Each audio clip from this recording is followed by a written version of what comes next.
If I told you that you've been standing inside a temple your entire life, would you believe me? What if the vast, terrifying empty space of the cosmos wasn't a void but the physical form of the divine?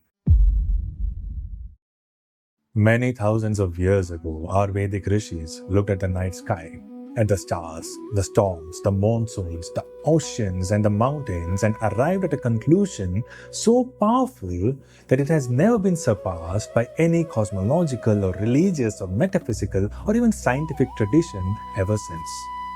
They said a very simple thing. This earth that you're living on, this physical manifestation that you're breathing, it's not just empty space. This is a body. Not a metaphor, not a poem. A precise anatomical description of the divine mapped onto the scale of the cosmos. Now there is one Sanskrit verse that contains this entire vision in just 4 lines. And by the time we finish unpacking it today, the way you see the sky, the rain, the mountains, and the ground beneath your feet will not be the same. And that's my guarantee. My name is Kumar, author, screenwriter, and your guide to the deep corners of a Puranic heritage. Welcome to Chaturya, the 4th Jade.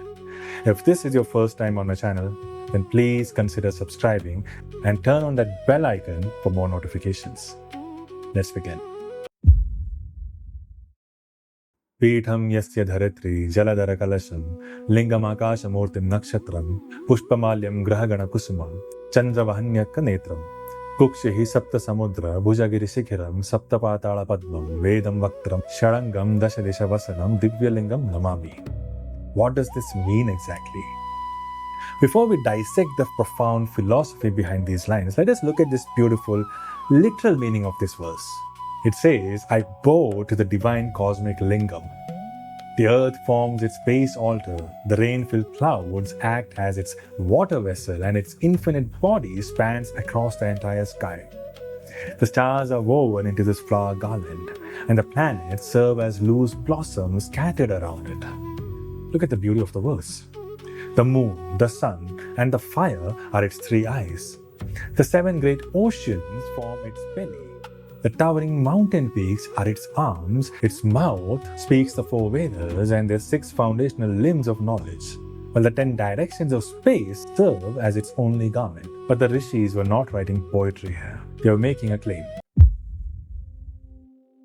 The opening line of this verse completely shatters our conventional localized definition of a Shiva Lingam.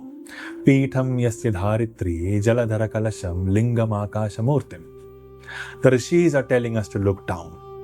The crust of the earth, the massive continents, and the very dirt beneath your feet are not separate from the divine.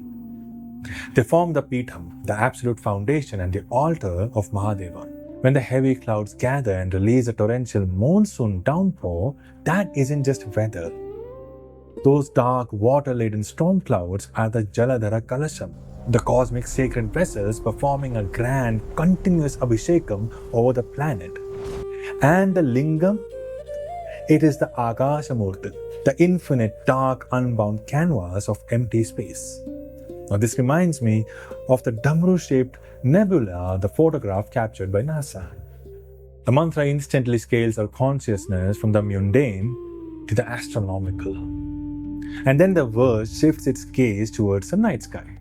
Nakshatram Pushpamalyam Grahagana Kusumam Chandravani Arkanetram. When you look up at the clear night sky and see millions of glittering star clusters and distant galaxies, you're looking at the Nakshatram Pushpamalyam, the cosmic flower garland draped across the torso of existence.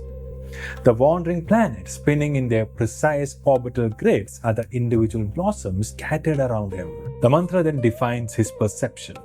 His eyes are Chandra, the cooling moon, Arka, the blinding life-giving sun, and Vani, the raw primordial fire of transformation. Shiva doesn't just inhabit the universe, his anatomy is woven into the very fabric of celestial mechanics. The verse then dives into the structural depths of creation.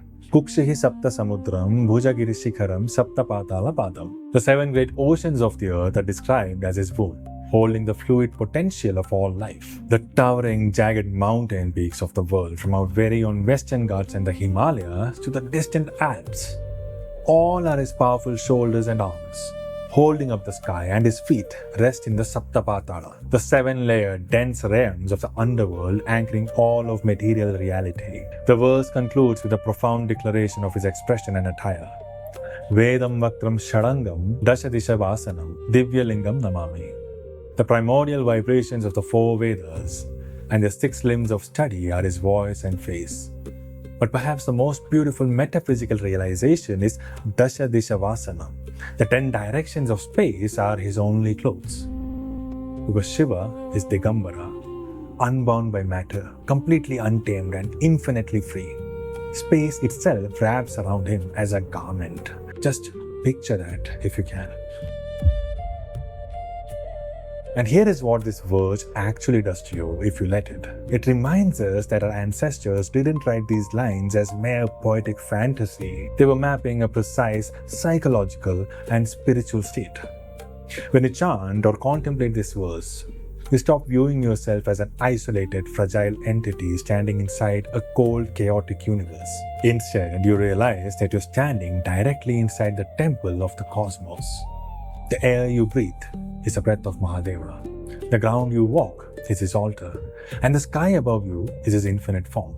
Of course, a text this vast can be interpreted in different ways.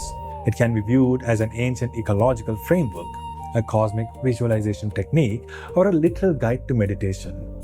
But ultimately, it forces us to ask a fundamental question. When the entire universe is a living temple, how can we ever truly feel disconnected from the divine? It doesn't matter which divine you are looking at. It could be Shiva, it could be Vishnu, it could be the Devi, it could be Ganapati. Whichever divine form that you are attached to, that you meditate upon, how can you ever be disconnected with that divine if you own his creation? I want to know your thoughts on this. How do you perceive the scale of the divine when you're reading a text like this? Let's get a discussion started in the comments below. And if you found value in this episode, then please share it with your friends and family. It helps the channel grow and allows me to create more fascinating content from Indian Puranas and folklore. See you next time. May Mahadeva Shiva be with you.